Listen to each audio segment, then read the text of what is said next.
The slap echoed across the wedding hall. My head snapped to the side. For a moment, I tasted copper on my tongue. Gasps rippled through the guests. Chairs scraped the marble floor as people rose to see what had happened. My mother-in-law was sitting in the front row. No one saw her stand. No one saw her move. We only heard the slap. Her hand was still raised. Her eyes were wild. "You think you can fool this family?" she screamed. "Are you crazy?" The string quartet stopped mid-note. 200 guests stared at me. Some looked shocked, others confused. But the one person I searched for was the man beside me at the altar. My groom, Daniel. He didn't move. He didn't speak. His face had gone pale, frozen between disbelief and fear. My cheek burned where she had struck me. The priest lowered his ceremony book. "Perhaps we should pause," he began. "No," my mother-in-law snapped. She pointed straight at me. "This woman is hiding something. She thinks she can marry into our family and steal what belongs to us." Whispers spread instantly. I lifted my head and met her eyes. In that moment, I understood clearly. She wasn't angry. She was terrified I had already uncovered the truth. "My name is Amara Okafor."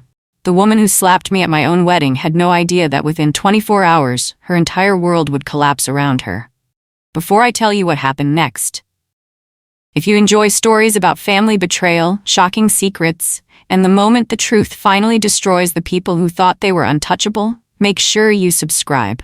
Because the truth behind that slap was far worse than anyone in that wedding hall imagined. The room buzzed with restless whispers. My cheek still burned, but I refused to touch it. Showing pain meant weakness. Today, I could not afford to be weak. "Amara," Daniel finally said beside me. His voice came out hollow and uncertain, as though he wasn't sure what he was asking. I turned to him slowly. "You should say something," I told him quietly. His mother scoffed. "Yes," she said, voice sharp as glass. "Tell everyone how this girl has been manipulating you for years." I watched him carefully. For 3 years, I had believed this man loved me. But right now he looked like a boy standing between two storms, unsure which way to run. "Mom," he said weakly. She grabbed his arm. "Open your eyes. This woman is after what you have." More whispers filled the hall. I heard my cousin gasp behind me. Near the back, someone murmured, "Is this actually real?" I took a slow, steadying breath. Then I spoke calmly. "If you believe that," I said, "then perhaps we should show everyone the truth together." His mother's face changed the instant I finished. The anger flickered. Beneath it, something else appeared. Fear. "You see," she snapped. "She's threatening us now." "No," I said quietly. "I'm giving you a chance." The room went completely still. "A chance to explain," I finished. Daniel looked between us, jaw tight.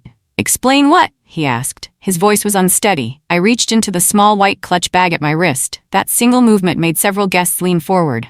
My mother-in-law's eyes locked onto the bag instantly. "Stop," she said, but it was too late. I pulled out a folded document. The first of several I had tucked inside. It was creased from where I had quickly tucked it into my bag. "You were in my room," I said quietly. Her lips pressed into a thin line. The truth was straightforward. 40 minutes before the ceremony, I had returned to the bridal suite and walked in to find her standing over my open luggage. The document lay on the desk. She had clearly read it already. I picked it up, said nothing, and left. She had not expected me to take it. I unfolded the paper slowly, letting the rustle fill the silent hall. "Tell me," I said, meeting her eyes directly, "why your name appears on a transfer authorization for your son's inheritance account." A collective gasp moved through the room. Daniel's head snapped toward his mother. "What?" he said. Her voice rose immediately. "That document is fraudulent." But I had already read every line carefully. 3 transfers, $5 million each, $15 million in total, moved into a company called Silverline Holdings over the past 12 months, entirely without Daniel's knowledge. The priest stepped away from the altar quietly. The ceremony had collapsed entirely. Guests leaned toward each other, the number already moving through the room like a current. $15 million? Someone near the front murmured. Daniel stared at the document in my hands, his face unreadable. "That's impossible," he said slowly. His mother forced a short laugh. Sharp. Cold. Unconvincing. "Of course it is," she said. "This document is a lie. She created it herself." She pointed at me again. "Everything you see is fabricated." My chest tightened. 3 years. 3 years of biting back words when she insulted me at family dinners. 3 years of swallowing her cutting remarks because I believed love was worth the patience it demanded. But standing here now, I understood something painful and final. This woman had never planned to accept me. Not from the beginning. You always hated me, I said quietly. Her eyes flashed. I saw through you from the first day, she replied. Daniel stepped forward. Mom, just tell me the truth. She turned toward him, her tone softening. Sweetheart, don't let her confuse you. She is trying to tear this family apart. No, I said calmly. She is afraid her secret has finally been exposed. The hall fell silent again. Because deep down, even among guests who didn't know her well, everyone felt it. Something here was very wrong, and the cracks were only beginning to show. I took a slow breath and addressed the room. I did not come here today planning to expose anything, I said clearly. I came here to get married. My voice was steady as it echoed through the hall. I turned to Daniel. I meant every promise I was about to make. His expression softened slightly, but his mother stepped forward. She's lying. I found this document in the bridal suite this morning, I continued. Not weeks ago, not months ago. 40 minutes before the ceremony, I returned to my room and found someone already inside it. Daniel frowned. You were in the bridal suite? He asked his mother. She hesitated, barely half a second, but the room caught it. Of course I was, she said quickly. I was arranging the final decorations. Inside my luggage? I asked. Several guests gasped. Her face flushed. You think I would steal from my own family? I think you were looking for something specific, I replied. Something you were afraid I might have. She said nothing. You came to search my room because you knew I had been looking into this, I continued. You thought you could remove the evidence before the ceremony. More murmurs spread through the crowd. Daniel had gone very still. Amara, he said carefully. When did you begin looking into it? 2 months ago, I said, and I have spent every day since building the full picture. The room stirred instantly. 2 months? Daniel repeated. You have known about this for 2 months? I suspected for 2 months, I clarified. I confirmed everything 2 weeks ago. His mother laughed sharply. So now the story shifts. No, I replied. I'm explaining it in the correct order. I reached into my bag and removed a second document. This one I had printed at home 2 weeks earlier, after confirming every detail directly with the bank. A complete statement of all 3 transfers. Dates, account numbers, receiving institution, and authorization credentials, all clearly marked. Daniel took the paper. He read it slowly, carefully. Same account? He said quietly. Same destination each time. Yes.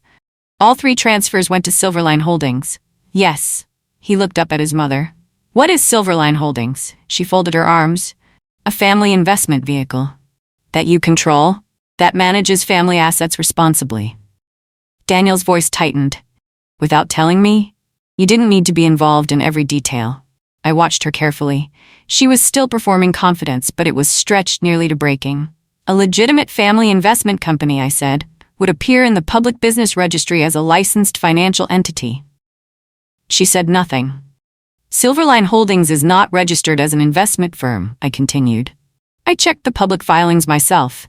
It is registered solely as a personal holding company, under your name alone. The hall erupted in low, urgent whispers. Daniel walked down from the altar steps. Guests near him shifted back, creating space. You checked the business filings yourself? He asked me. Yes. When? 12 days ago.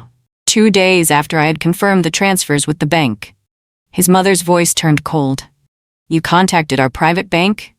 I called as a concerned future family member, I replied calmly. The representative confirmed the transfers from the inheritance trust were processed using your credentials as the authorized account contact. That account is a private family matter. A private family matter that moved $15 million without the account holder's knowledge, I replied. Daniel turned fully toward his mother. You used your access to authorize $15 million in transfers from my trust account, he said. She lifted her chin. I was protecting your assets. From whom? She pointed at me without hesitation. But Daniel didn't look at me. He kept his eyes on her. And something in his expression had changed. Not confusion, not fear, clarity. He was beginning to see her clearly, possibly for the first time. The transfers moved money into a company that is legally yours alone, he said. That is an oversimplification. Is it wrong? She didn't answer.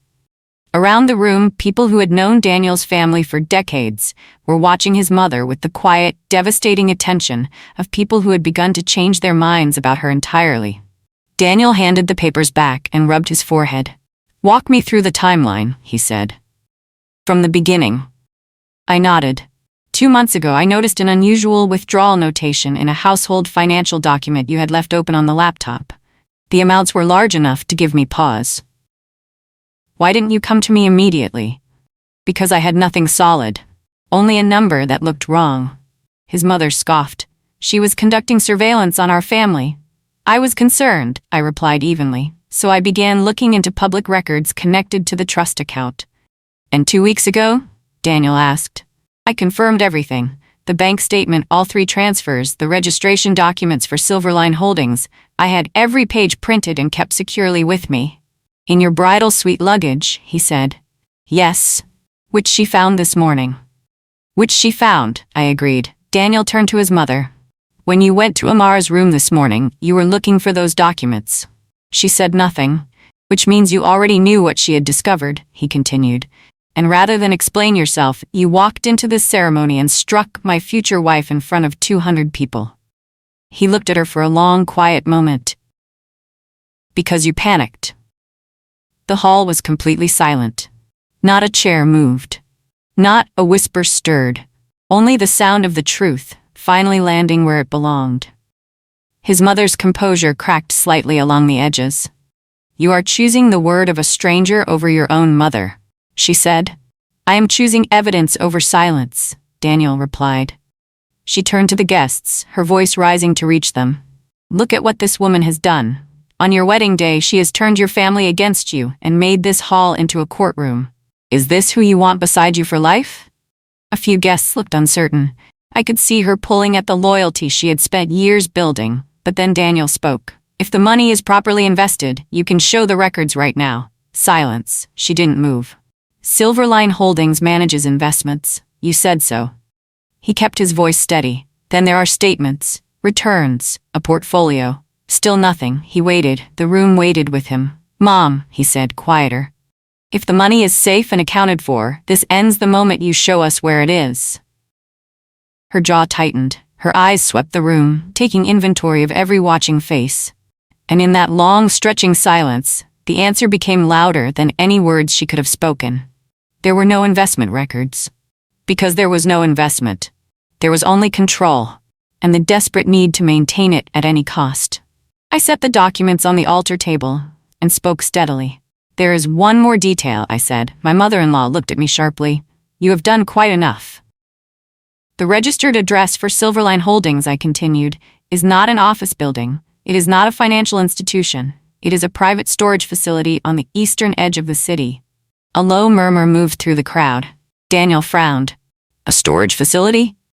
Unit 14B, I said. Same name as the company. He turned to his mother. Why would a legitimate investment company operate from a storage unit? She folded her arms. Administrative addresses are common in holding structures. For warehouse documents, I said, which is exactly what I believe is inside. Financial records, paper trails, documentation that couldn't be kept at a home address. Her expression flickered briefly, but I saw it. You had someone look into this? Daniel asked. I requested a lawful inspection through a property compliance firm a week ago, I said. They confirmed the unit contains sealed filing boxes and a document safe. The murmur in the room deepened. Daniel looked at me carefully. This morning, he said slowly. Before the ceremony, before you got dressed, I made one phone call, I confirmed. He understood immediately. You called Richard, he said, the trust lawyer. Yes, I said. 8 o'clock this morning before the ceremony. He had everything before I walked down that aisle. Daniel's expression shifted to something quieter and heavier. You called Richard this morning? He said. Yes. He had the right and obligation to know. The unauthorized transfers came from an account under his direct management. His mother stepped forward sharply. You contacted our legal counsel behind our backs. I went to the person legally responsible for protecting Daniel's trust, I said firmly. I had uncovered 3 unauthorized transfers. Withholding that information would have been wrong. Daniel nodded slowly. And what did Richard say? He confirmed the transfers were processed under your mother's authorization credentials.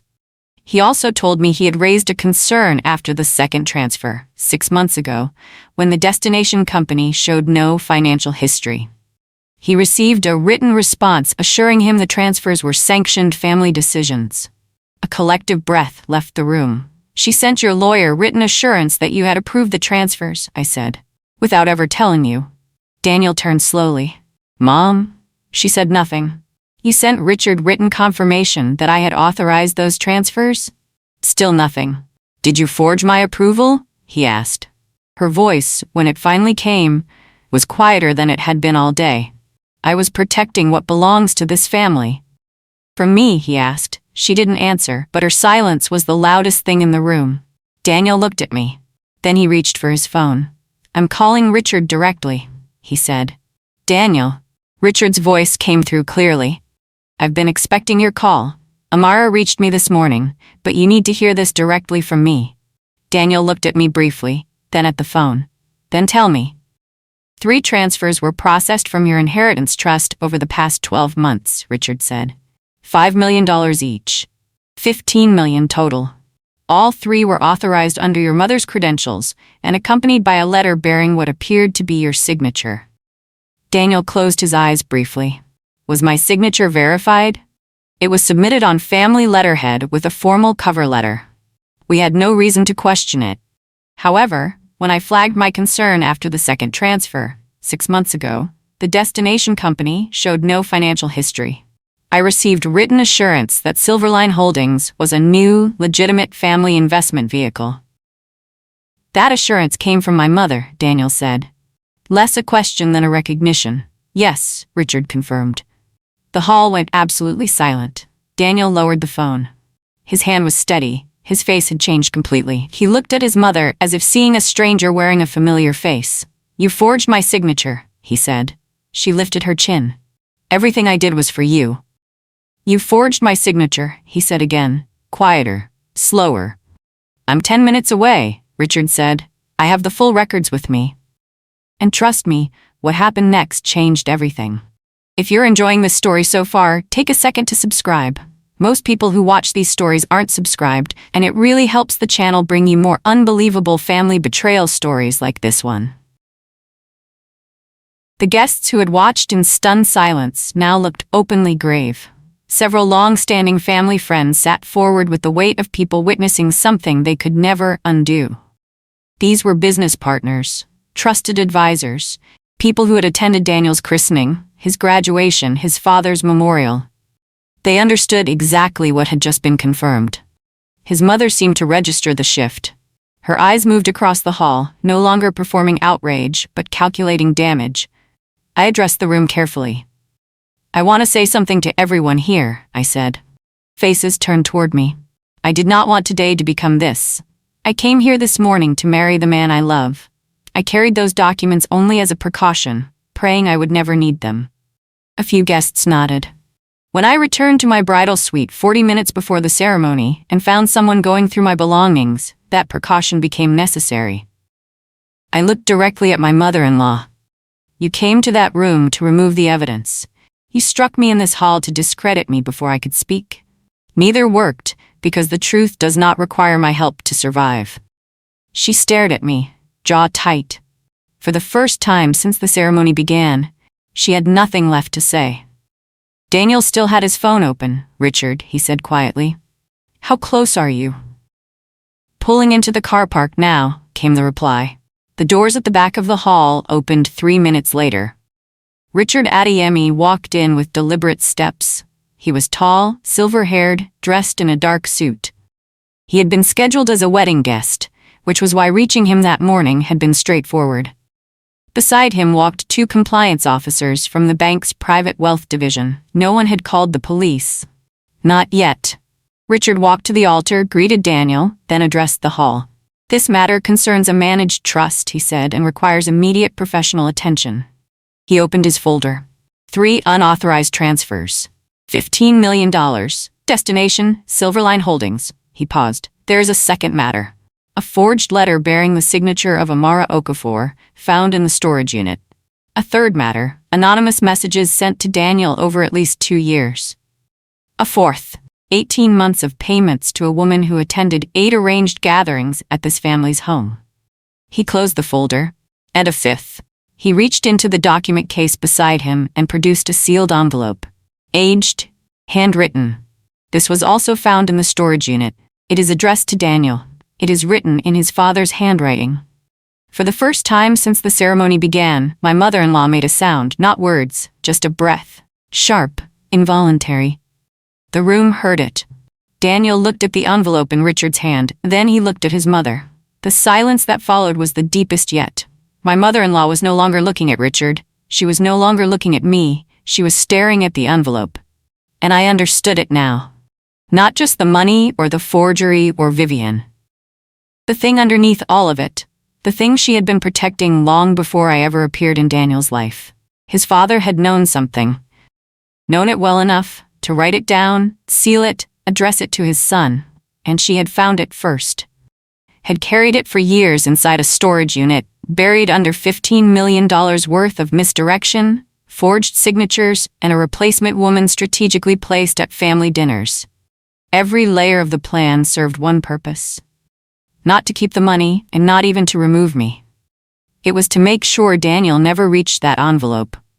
The $15 million was a distraction. I was the threat, because people who look carefully and ask questions in quiet rooms eventually find things. She had known that from the day we met. The slap had not been panic. It had been desperation. One of the compliance officers guided her toward the corridor. She went without protest. She had nothing left to perform.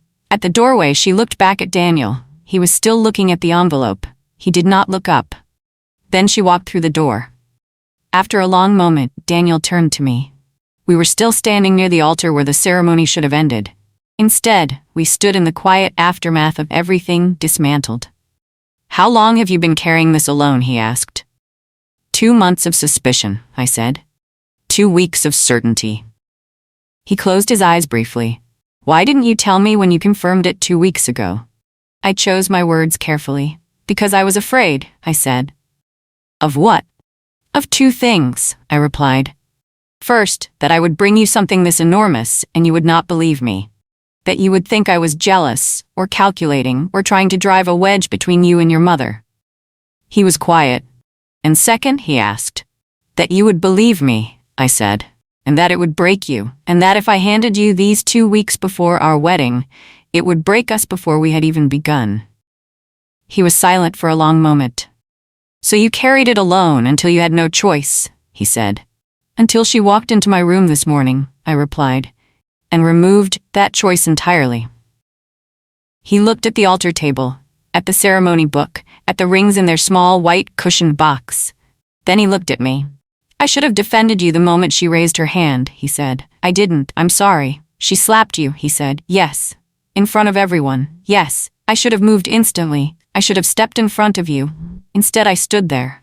I didn't tell him it was fine. It wasn't. You were in shock, I said. That's not an excuse.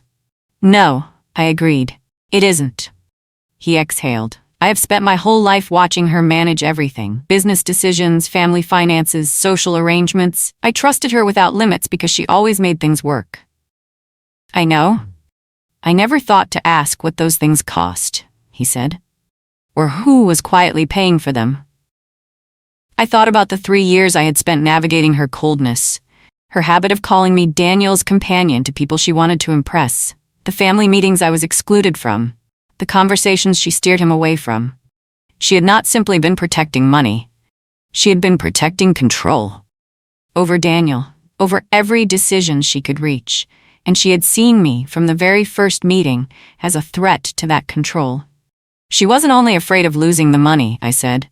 Daniel looked at me. She was afraid of losing you, I said, to me. He was quiet for a long moment. Yes, he finally said. I think that's exactly right. And something in the way he said it told me he had suspected it for a long time, without ever letting himself know. She told me once, he said, in our 2nd year together, that you were calculated, that you were mapping our relationship like a transaction. I remember that period, I said. You became distant for nearly 3 weeks. He was quiet for a long moment. Richard showed me one of the messages while you were speaking to the guests. It was from that exact month. Anonymous sender. Fabricated screenshots. Claims that you had been asking about my inheritance before we had even been together 6 months. Daniel. That was her, he said. His voice broke on the words. He exhaled slowly. I didn't fully believe it then, but I half believed it. For 3 weeks I half believed it, and she was the one who put it there. They were all designed to, I replied quietly. What do you want from all of this? He asked after a moment. Not the legal side. The rest of it. I considered the question honestly. I want the money returned to you, I said. I want a proper investigation. I want whatever legal process follows to follow correctly. He nodded slowly. And us? He asked quietly. I looked at the ceremony book on the altar, at the rings still in their small cushioned box. That, I said, is a different conversation, for a quieter day. Richard returned from the corridor a few minutes later and walked directly to Daniel. She has agreed to cooperate, Richard said. The funds are recoverable. The anonymous messages are being catalogued. Vivian Osei came forward voluntarily. She was unaware of the full arrangement. He paused. She attended 8 gatherings at your family home over the past 22 months, each arranged by your mother. Daniel nodded once. He had not yet spoken since Richard produced the envelope. The letter, he said, written approximately 4 years ago, Richard said quietly. Based on preliminary analysis of the paper and ink, it was found sealed inside a private document case registered to Silverline Holdings. He wrote it 4 years ago, Daniel said. Yes, his father had been dead for 3 years, which meant she had found it before he died, had taken it, had let him die without knowing his son ever received it. I didn't say that aloud. Daniel had arrived at it himself. I could see it in his face. He held the envelope carefully, the way you hold something you are not yet ready to open. Richard, he said finally, what comes next? Full audit, civil recovery, criminal referrals, fraud, forgery, and likely one additional count. Daniel looked at his mother's empty seat in the front row. Handle it, he said. The guests left slowly, moving in quiet clusters, speaking in low voices as they gathered their belongings. Some stopped to squeeze Daniel's shoulder as they passed. A few of the older family friends looked at me with something I had not anticipated. Respect. One woman, the wife of a long-standing business partner, paused beside me. You held yourself together through all of it, she said simply. I thanked her. My cousin found me a few minutes later and wrapped both arms around me without a word. I stayed in that embrace for a moment before gently pulling back. My cheek had stopped burning, but I could still feel the shape of the slap. The way my head had snapped sideways. The way the sound had cut through the string quartet and 200 guests settling into their seats. I thought about how different the morning had been. The florist delivering eucalyptus arrangements at 7, my sister helping me into the gown at 9, the quiet hour in between when everything still felt possible. The exact moment I turned the corner in the bridal suite corridor and saw the door standing open. The cold, settling clarity that had moved through my body in that instant. How I had crossed the room, picked up the document, tucked it back into my bag alongside the other documents, and walked out without saying a word. And kept walking until I reached the altar.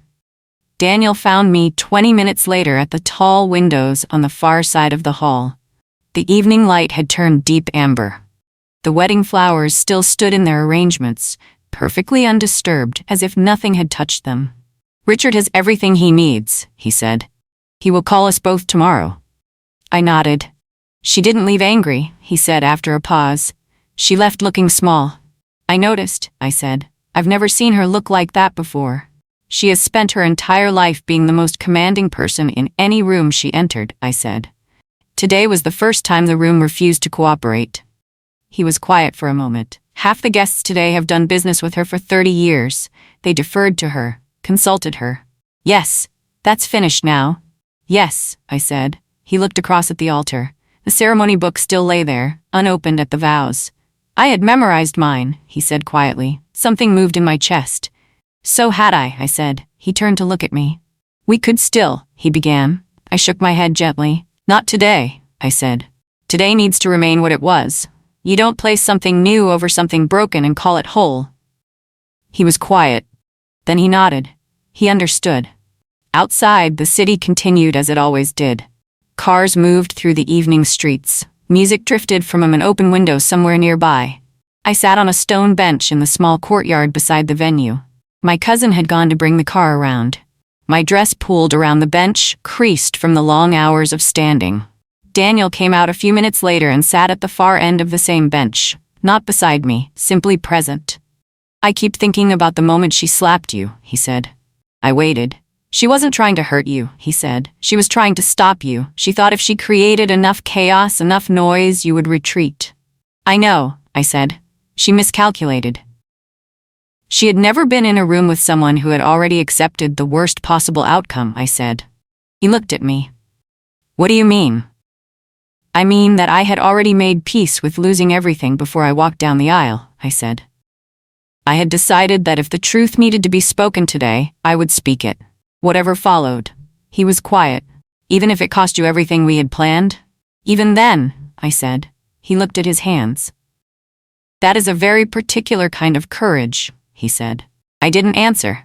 I watched the evening light move across the courtyard wall until the shadows took it. My cousin pulled up to the courtyard gate a few minutes later. I stood and gathered the train of my dress over one arm. Daniel stood too. Amara, he said. I turned. I know today isn't the day for decisions, he said. You told me that clearly, but I need you to know something before you leave. I waited. I don't want to lose you over this, he said. I have no right to ask for patience after everything you carried alone, but I'm asking anyway. I studied his face, the exhaustion in it, the sincerity underneath. I'm not leaving because of what your mother did, I said. He looked uncertain. Then what? I'm not leaving at all, I said. I'm going home to take off this dress and eat something and sleep. And tomorrow, when Richard calls, we'll both be on that call. And we'll handle one thing at a time. He exhaled, long and slow like someone releasing a breath held since morning. Okay, he said. But Daniel, I added. Yes? When we do get married, I said, it will be a different day, a quiet one, 14 people, no string quartet. He looked at me for a long moment. Then, for the first time since the slap had echoed through the hall, he smiled, small, tired, completely genuine. Done, he said. The drive home was quiet. My cousin kept the radio off. She understood that some moments don't need filling. I watched the city move past the window, office lights and restaurant signs and the ordinary motion of a Saturday evening that had no idea what had unfolded a few kilometers away. I thought about the morning, when everything had still been in its proper place. The eucalyptus on the altar. The vows I had rewritten 4 times before, finally leaving them exactly as they were. I thought about turning the corner in the bridal suite corridor and seeing the door standing open. The cold, absolute clarity that had arrived in my body without warning. Not panic. Not anger. Just certainty. From that moment, I had known how the day would unfold. I walked to the altar carrying every document and verified record tucked in a small white bag at my wrist, hoping with each step that none of it would be needed.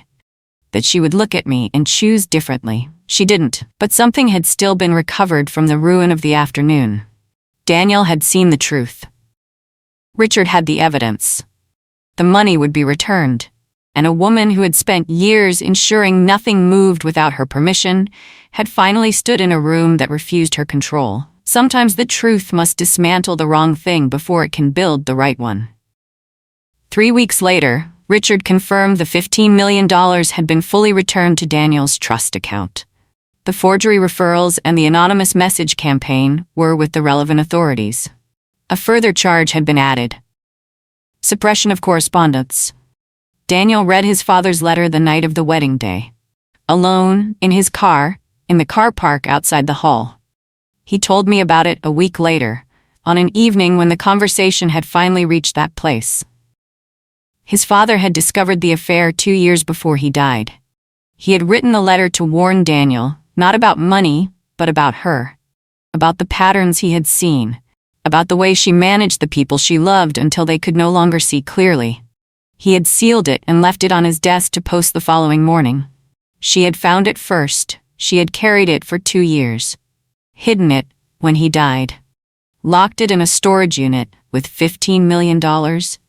A forged letter in my name, and the architecture of a replacement life quietly built for her son. Daniel was quiet after he told me. Then he said he was trying to protect me. I know, I said. We set a date.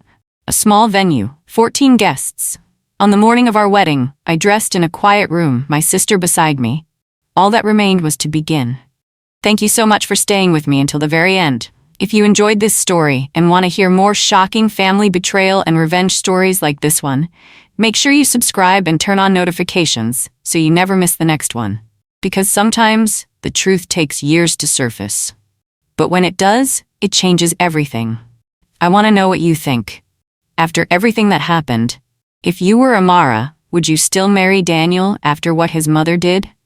Or would you walk away from that family forever? Tell me your answer in the comments.